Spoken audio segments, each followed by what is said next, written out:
Hello and welcome to Tennis Snacks. Today we're talking about how can we improve our winning rate in about 30% more or less by stepping up your return. How often do you guys practice a return? No, seriously.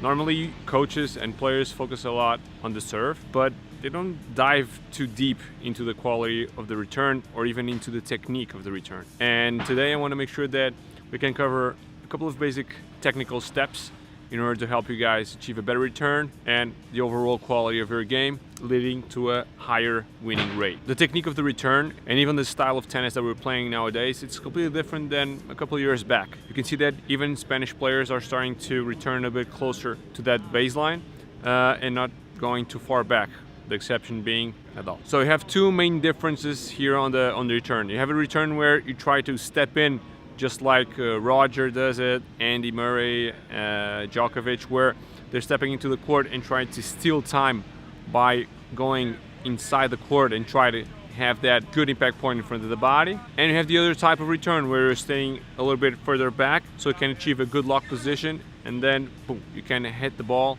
with more power. I think that the option of going forward and try to steal time from your opponent is where tennis is going. So it's going to be the future. So imagine, even you can see the other day I was watching Roger playing against Del Potro in the US Open, and Del Potro was serving at 130 and Roger was still stepping in and blocking with a one-hander, which is something unbelievable. So the guy was serving down on the tee on the deuce side, and Roger with the backhand was blocking, and the guy was serving at 130. One thing that it's really important to understand is that even if you have a player that is serving really strong, there's one more incentive for you to go forward. Why is that? Because the ball has energy. So imagine if someone is pushing you back, the best way for you to try and counter that in order to avoid falling back is to go forward, so you can counter that motion. So the ball is the same thing. Imagine if the ball is coming at a really high pace, when it gets you, it will push you back. So how do you counter that? By going forward. Same thing on the volley. The ball's coming into you, you don't fall back, you don't cross your legs. No, you try to tackle the ball by stepping into the ball. And how do you step into the ball? Well, that's easy because we're going to use something that is going to help you guys a lot. I'm going to show you how. The first thing that we need to do is make sure that we're standing here a little bit lower, so that from this position, okay, you're going to go 1, 2, split. And from this point on, you have to switch the body weight to one of both legs. So imagine if you're going for that forehand, you're going to shift the body into this leg, and then without moving this leg, you're going to lunge forward. Same thing happens on the other side. So you're lower, you go 1, 2, split, you rotate, so you have that shoulder pointing towards the ball, and with the leg that makes the lunge, you're going to use that energy to tackle the ball forward. So once again, you'll go 1, 2, split, turn the shoulder, so the shoulder is pointing forward, feel the body weight shifting to that outside leg, so in this case will be my right leg, and from here I'm going to jump forward. The really important thing is to make sure that you're able to synchronize the step forward with the contact point, and that's where things can get a little bit tricky, because if you don't achieve that contact point at the same time that you land with the front leg, you're going to miss out completely the return.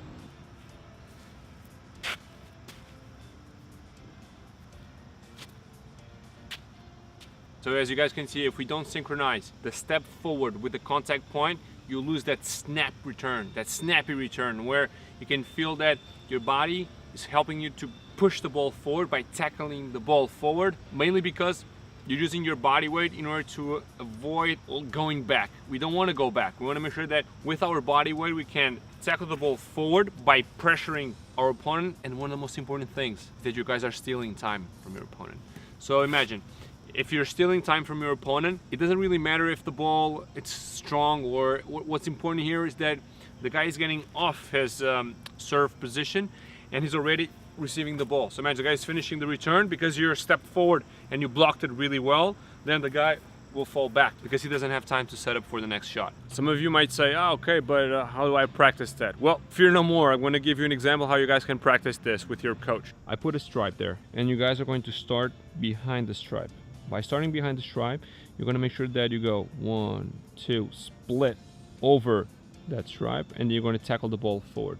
We'll start from here, okay, and you'll go 1, 2, split. Look carefully. I'm landing on my tiptoes. If you guys land flat-footed, you don't have any reaction time, okay? Sprinters don't sprint with their feet like this. They sprint with the feet like this. So the heel is up and you have like a controlled off balance forward in order to tackle the ball.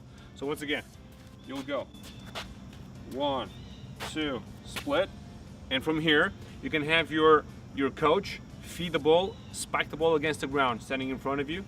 So from here you can try and synchronize that impact point. What's important here is that you make sure that he feeds the ball at a slower pace so you can guys synchronize that contact point forward, because you always have to go from low to high in terms of intensity.